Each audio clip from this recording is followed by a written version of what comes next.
Virtually BGCMC, I'm Miss Christina, and today you're going to need a notebook and a pencil, and I'm going to show you how to keep a creative journal.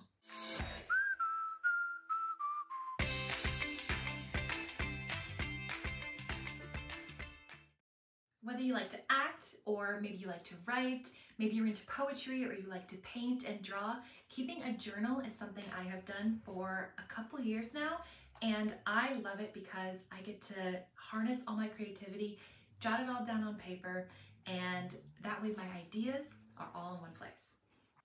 So maybe you already keep a personal or private journal, and how is a creative journal different than that? A creative journal is about having a space to explore ideas and just observe the world around you and write the first thing that comes to mind. So instead of writing a personal journal entry where we're telling a story or something like that, a creative journal is all about just writing run-on sentences until your next thought. It's exploring maybe your first instinct, right? If you're outside, this is a great thing to do if you can be in fresh air, in your backyard, or at a park or something like that.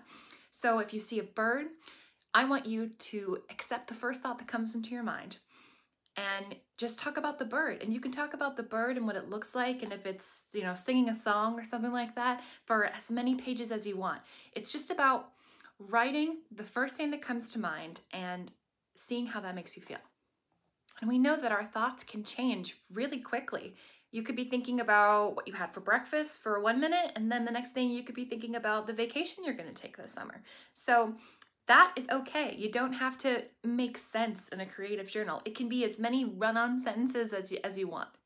The goal is to keep at this like a meditative practice. So the more you just jot down all of your first gut instincts, maybe the hope is that an idea can spark from all of your journal entries. So if we go back to the example of a bird, you were writing about this bird and what it looks like, and if it was singing songs for, let's say, maybe 2 pages, right?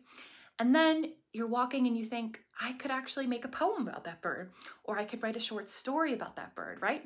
Because you jotted down so many details about it. So the goal is that it could help you explore a further idea into a project, something creative.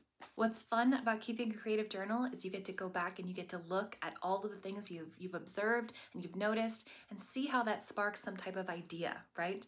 Also, this one's pretty plain, but this is one I've had for a few years, and I filled it out completely. Almost pretty much every page is just lined with ideas and observations, and what could be fun is if you get to decorate your own notebook. So make it fun. That way you want to go back to it, right? You want to open it up. Maybe you get to draw on it. Maybe you could put some stickers on it. Also, don't just limit yourself to writing. You could also draw. You could sit at the park and draw a picture of the bird, or as many different versions of that bird as you want. So maybe one of them, you could think, oh, I can take that and I can make it into a story or a play or something like that. So let me know if you start a creative journal and see how many things you can write about.